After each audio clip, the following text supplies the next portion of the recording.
Former acting director of national intelligence Richard Grenell says the Trump administration has demonstrated the political battle is not between Republicans and Democrats, but between Washington, D.C., and the rest of the U.S. Richard Grenell made his comments Monday night during an interview on the Fox News show Tucker Carlson Tonight.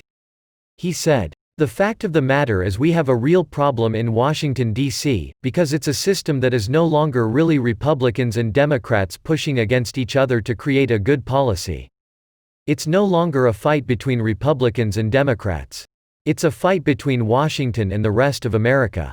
What we have is a system in Washington where people get jobs if you're there, if you know someone and you work your way up, and it's like musical chairs from one agency to another.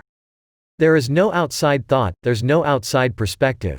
When someone like Donald Trump comes in and says, 'Why are we doing it this way?' they attack him because he's breaking the system. He doesn't play by their rules."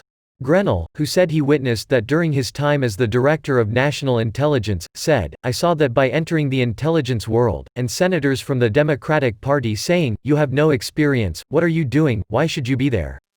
Republican Representative John Ratcliffe of Texas was recently confirmed as Director of National Intelligence by the Senate and replaced Grenell. For those criticizing President Donald Trump's style in dealing with world leaders, they are leaving out the fact the president is getting it done for the American people overseas, according to AMP. Grenell, the U.S. ambassador to Germany, told Wednesday's Greg Kelly reports, "We're really making a difference in NATO, how we're having talks on trade with the Europeans and the Europeans are noticing it. I would love to debate all day long the people who want to talk about his style, because I think the evidence shows that his style actually works." Grenell pointed to the $130 billion in new defense spending at NATO did not show up without the work of President Trump. Grenell told host Greg Kelly, "Now, this is something the previous administrations, not just President Barack Obama, but also President George W. Bush, they had a different style in negotiations, and they didn't get defense spending raised.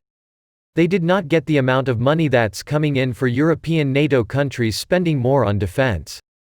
That directly benefits the American people. As for the criticism Trump has been pushing our allies too hard, Grenell said countries have always leveled that claim on U.S. leaders, unfairly, in fact. Grenell said, "I spent 8 years in the UN, but I'll tell you there's only one country that gets in trouble for putting forward itself and being aggressive about its own policies, and that's the United States. Everybody else does it. Everybody else tries to push their way forward. We just have a president who's really good at it."